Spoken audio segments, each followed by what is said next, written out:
Hello, and welcome to episode 19 of Made with Carleanergy. I'm Carlene, and this is my knitting podcast.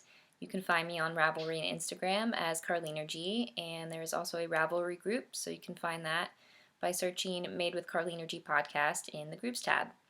It is Sunday, March 20th, 2016, so it's only been a week since I last recorded, and maybe I can keep this up now and actually be a weekly podcaster. Thank you to all my returning subscribers, and hello if you're new. Thanks for joining in to see what I've been up to. I've had some really nice progress on my projects this week, but before I get into that, I just have to give all of you a huge thank you for the response to my last episode. I've gotten so many messages and comments on Instagram and YouTube and Ravelry, just all of you showing your support and sharing your own experiences. After my last episode where I had talked about how I've been dealing with some depression lately, and yeah, it was a really tough episode to post, and it didn't actually upload until late Sunday night, and so on Monday morning when I got up, I was kind of feeling like I was kind of regretting posting it because I didn't know if I should have opened up about all that stuff. But I had already gotten a couple messages from some of you, and just reaching out to say, hey, we get it, and thank you for opening up about it and being honest about it. And I've just been overwhelmed. It's been so incredible to hear from all of you, and yeah, I can't thank you enough. So thank you. And yeah, um, it's just been incredible. So yeah, I had a pretty good week, and it's been a really nice weekend so far. And yeah, I have one finished object, which is the pair of socks that I showed you last week. I finished those up. This is the Guitar Man sock pattern, which is free on Ravelry. And it makes this, it's just knits and purls, but it makes this nice kind of textured argyle diamond pattern. So, and I blocked these too, which really, made the pattern look really nice and neat and finished. And this is Valley Yarns Charlemont, which is a merino silk and polyamide blend. I'm not sure the color name, but it's gray. And yep, just a slip stitch heel flap and turn on US size 1s. And I'm very happy with how those came out. And then I finished part of my Birch Bay pullover. So yeah, that was my only finished object. So on to works in progress. My Birch Bay pullover, I finished the back. And I forget where I was last week. I think I definitely put at least several inches into this since last week. I'm really bad at remembering to put progress keepers in. But it looks funny. It doesn't look like much. It looks like a big square, but there is some shoulder shaping here, and then some neckline shaping, and then it'll have a collar that gets picked up around the neck. I haven't blocked it or woven in ends. That's pretty obvious. But yeah, this is, I love how this yarn is knitting up. This is Jill Draper Make Stuff Empire. And so it was a huge skein. This is what the ball was looking like. And I must say, it was very sad to cut this. Yeah. Since I'm doing a sweater in pieces, I do have to cut my yarn baby every once in a while. So yeah, had to cut it even though it was all one big skein to begin with. Although I will say there were 2 knots in the skein, but I mean that's amazing for how big it was. It's 1,280 yards, and I've already passed one of the knots, so when I got to the knot I just untied it and wet spliced it together, and when I come across the second knot I will do that again. But to only have 2 knots in a skein that is 1,280 yards, I was pretty impressed. So yeah, this is what it's looking like. It's actually becoming more manageable to hold in my palm. And I haven't started I haven't started any of the other pieces. The front of the sweater is pretty much the same shape, so it starts the same way all the way up to the shoulder shaping. So yeah, I haven't started that yet. But I am very pleased with how it's looking so far. It is coming out quite big. I mean, yeah. It's supposed to be a very kind of poncho-shaped, oversized sweater. The pattern is by Julie Hoover. It was in Brooklyn Tweed fall 2014, I want to say, but I always screw up which collection it's from. But yeah, it's coming out pretty big. I'm kind of in between the sizes because when I started it, I swatched on US 8s, and I did get gauge. It does call for Brooklyn Tweed Shelter, and I did get gauge with the US 8s, but the fabric felt a little too dense and stiff. So I went up to US 9s, which means that now my gauge is a little bit bigger. So I'm knitting the smallest size, and it's coming out more the second size to the third size up. So I think it's definitely going to be pretty roomy on me, but I think it's still going to be okay given that it's supposed to be oversized and kind of, yeah, a poncho shape. But yeah, it's a little scary how big it is, but we're going to hope for the best. If anything, it'll just be a really super comfy big sweater. And yeah, I love the pattern. The pattern's really fun to do. With these, it's only 1-stitch cables, but it makes such a nice leaf pattern. And yeah, I love this, the way that the color is coming out with these subtle variations. Love it. So I might end up casting on the front later this afternoon. And I have made a little bit of progress on my Luca shawl by Jared Flood, and this was in the most recent Brooklyn Tweed collection, it's in Brooklyn Tweed Winter 2016, and I'm knitting it out of the Brooklyn Tweed Plains yarn, which is their limited edition lace weight.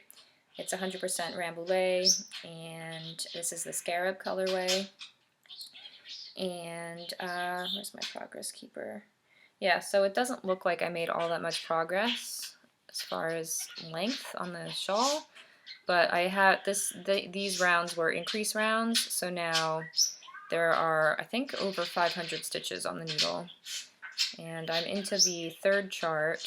There's 3 charts, and then the edging chart. So I'm on the third chart, and yeah, I'm still enjoying it. I haven't worked on it too much towards the end of this week because I've gotten distracted by a new cast on, but I'm still enjoying it.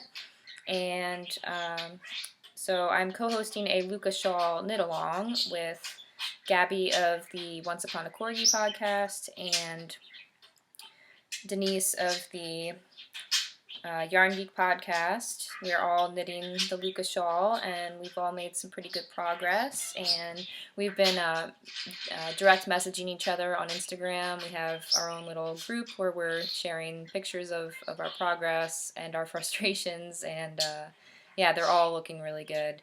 And I just saw that Stephanie of the Milkshed blog might be joining in with us on the Luca shawl. So that's really exciting. And yeah, if you want to give this a shot, please join us. I know it's kind of a, it's one of those patterns where it really is a kind of an investment, and it looks a lot more complicated than it is, I think. The lace repeats are pretty intuitive as far as where your next yarn over or decrease needs to be. So it's just really a matter of keeping track of which row you're on. And yeah, I'm enjoying it. And my little yarn nugget is getting smaller and smaller, and so I'll have to wind up another skein soon. And I'm knitting it on US size 2.5 needles, which is what it's called for in the pattern. And it's on my Chow Goose because they're really the only needles I use anymore, let's be honest. So yeah, I should give that a little more attention this week. And then my new cast on. So Amber of the Yarn Junkie podcast and Jacqueline of the Brooklyn Knit Folk podcast are hosting a knit along for the Fine and Dandy sock pattern, which is very inexpensive on Ravelry. It's only $1 Australian, which I think is only about 73-ish cents US. So and all the proceeds are going to a charity. And yeah, so Amber and Jacqueline decided to start a knit along for these socks.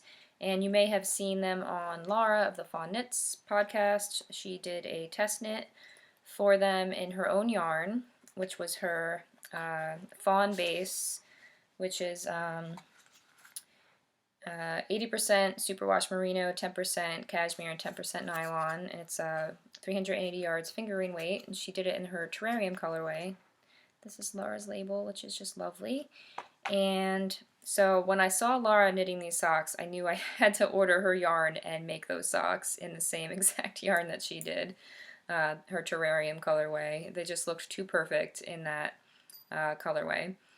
And this is my first toe-up sock ever. I've never tried toe-up. I don't know why. I started with cuff down, and that's just how I was doing my socks. But yeah, I really wanted to give this pattern a go because it's absolutely adorable. It's got these little flower stitches in kind of staggered rows of those. And this is on size US 1s. I'm doing it magic loop. And so I started the toe with Judy's Magic Cast On, which is what's recommended in the pattern. And yeah, I really enjoyed that. That was fun to learn. And I am all the way through the heel turn, heel flap, and yeah, the gusset stitches, which, you know, obviously were increased instead of decreased since it's going toe up. And I must say, it's so funny to me to see a sock on the needle that's already the foot of a sock and not just an open tube until you close the toe. This is so strange to see and to be able to try it on. And I was really nervous with doing so when I was doing the foot of the sock, and then it tells you to stop, it tells you to knit until a certain number of inches from your heel before you start the gusset increases. And at first I didn't think that I had knit enough length on the foot, but yeah, I trusted the pattern and it worked out fine. It fits really well. I think I did the right measurements, and yeah, it was so interesting to do a gusset and heel turn with going backwards. It looked really strange. It felt strange to be knitting that way. It's just to wrap my brain around what was actually going on was really interesting, and Laura really helped me out. I had some questions about exactly what was going on, so I was messaging her, kind of pestering her on Instagram about the pattern. But yeah, you just have to trust the pattern really and do what it says, and it'll work out. And this is a little bit of a different toe than I've been used to too. It's a wedge toe. I've been doing a rounded toe, which I thought looked kind of funny, I guess just because I'm not used to it, but it looks really nice on my foot. And when that first row of flower stitches popped up, I made a really strange noise, which I will not recreate for you, but I kind of squealed because it was so cute and exciting. They're just so charming, and I love how you never know what color the next flower is going to be. They all have their own individual colors. And look at this yarn, guys. I mean, Laura just really knows what she's doing. This was in her first batch of yarn that she put up in her Etsy shop, and she's coming up with new colorways pretty much every week, and she's just really killing it. Her colorways are gorgeous, and she really knows what she's doing already. And yeah, I mean, just Love those little pops of orange and pink, and it's a really nice base. I know that Laura's, I think her bases are kind of changing, but really nice feel, and I love knitting with it. And yeah, these flowers are just so lovely. The heel flap is Eye of Partridge, and yeah, I'm just really enjoying this. I started these on Friday, I think. And now that's where I'm at, done with the foot, and now working up the leg. And I'm keeping this in my succulents project bag from Laura as well. And I ordered it all together because, yeah, matchy matchy, and such an adorable bag. And these socks are, it's interesting, they're really, I don't know how this memory came up, but they really remind me of my my grandma's house in Florida, which was my mom's mom, and she passed away when I was 10, but she was actually pretty crafty. She sewed and crocheted, and she must have known how to knit. I don't remember seeing, I think I remember seeing her crochet. I don't know if I necessarily recall her knitting, but she definitely knew how to do all those handicrafts. And yeah, this colorway and this pattern just reminds me of her place in Florida, because she had some succulent plants around her house, and she had some really 70s retro furniture. I remember this really bright kind of velvet material orange armchair that she had. And yeah, so these just kind of remind me of that, and I really wish that she could see all my knitting. Yeah, she did pass away before I learned how to knit, but I always remember her having a basket of craft stuff next to her chair, and I think that definitely influenced me. And yeah, I wish she could see what I've been up to with all my knitting. I think she would think it was really cool that I've picked it up. But yeah, anyway, these are really reminding me of her place and spending time there when I was a little kid. So that's kind of nice. So yeah, thank you, Laura, for such awesome yarn and for the advice on the pattern. And I'm really excited that we're gonna have matching socks. And so yeah, that's that. And I think that's really, yeah, those are the 3 projects that I've been working on mainly this week. I'm going to take a sip of my drink. I'm drinking some Reed's Extra Ginger Beer, which is non-alcoholic. I'm not trying to have that kind of Sunday, but yeah, this is really tasty, really refreshing.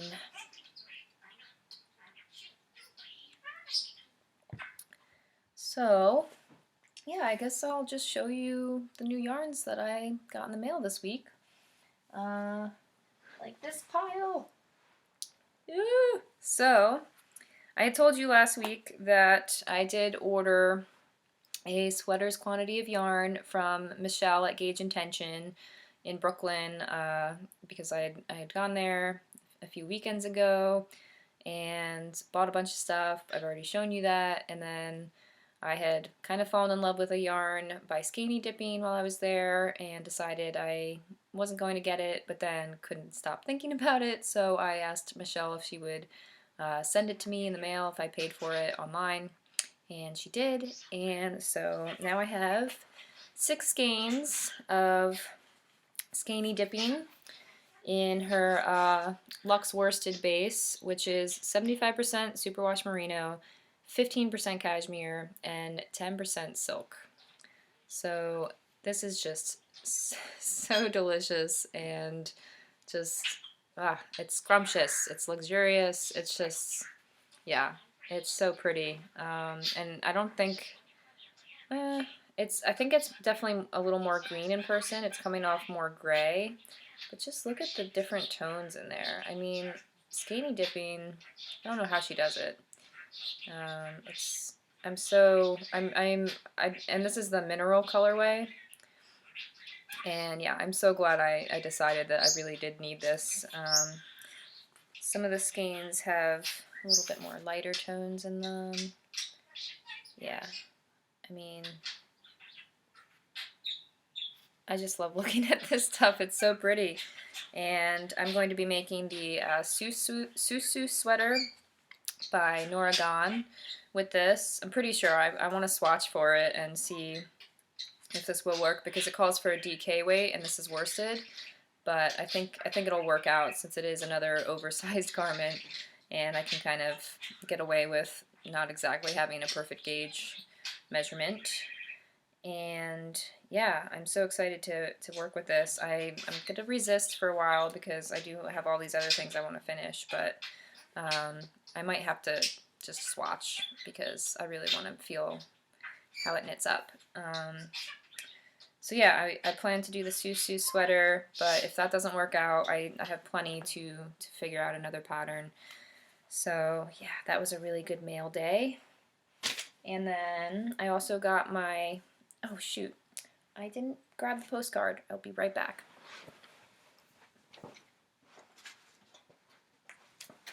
So, I got my first installment of the Gory Details Yarn Club by Wool and Vine Yarns.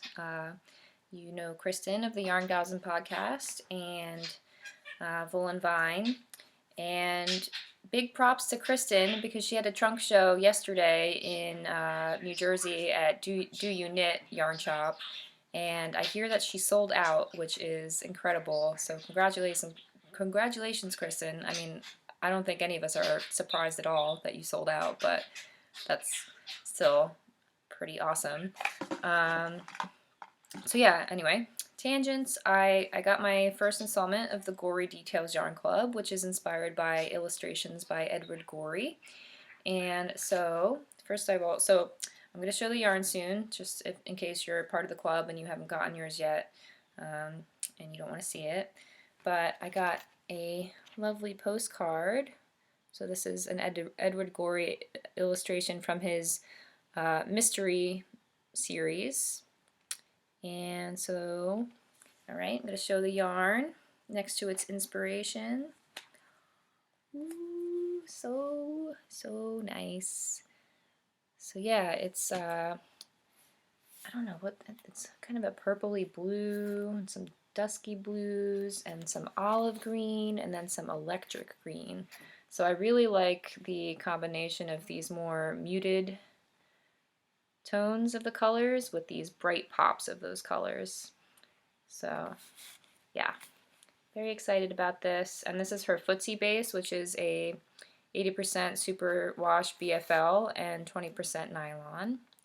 And there's 400 yards here. So yeah, super exciting to get that, and it is really, really pretty, and I don't know what I'm going to do with it yet, but it will hang out in the stash and maybe make friends with some other colorways, and we'll see what happens with it. So yeah, I'm really excited to see what comes next in the club. There are 2 more skeins on the way over the next 2 months, so yeah. Oh, I just noticed that section. I really like that. Awesome. And yeah, I think that might be it as far as what I've been up to this week. As far as general life stuff, yeah, I've had a pretty good week. I had a really nice day yesterday. I went for a walk at a state park near Kent, Connecticut. It's called Macedonia Brook State Park, and there's a really lovely stream that runs through it. And it was a pretty sunny day, but it was cold. It's chilly again. I don't know what's going on. It keeps going back and forth. So today's pretty chilly. I don't know if I'll really go anywhere. I kind of just want to hunker down with my fine and dandy socks. But yeah, so went for a nice walk in the sun, even though it was chilly, and then went to Kent for some lunch. And yeah, Kent is where my local yarn shop is. I'm thinking about going over there today, but we'll see. I'm so rambly, I'm sorry. What else? And there was something I was going to say. Oh, yes. I didn't want to forget this week because I forgot last week, but Mina of the Knitting Expat podcast has gifted me a copy of her new pattern called I think it's Le Mollet shawl, her new brioche shawl. So in English, that's translated as the squishy shawl. And it's a lovely, uh, it comes in two different versions. You could do a symmetrical triangle or an asymmetrical triangle brioche shawl. And it calls for 2 colors of fingering weight, or you could do a combination of scraps, which is really nice. I might try to do that.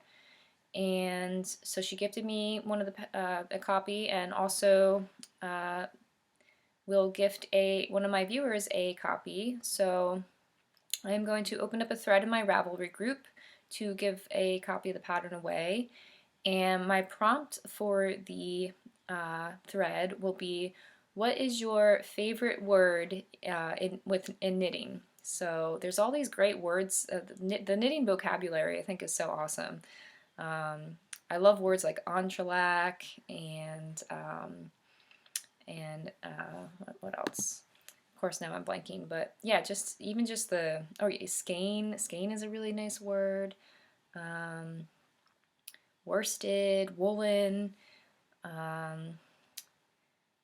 Estonian lace. I mean, there's this huge vocabulary that we have as knitters that might not necessarily apply to anything else. Nitty knotty, yeah, all these different names for tools. Spindle. Spindle's a really nice word. So my favorite, or at least currently, my favorite knitting related word is gusset.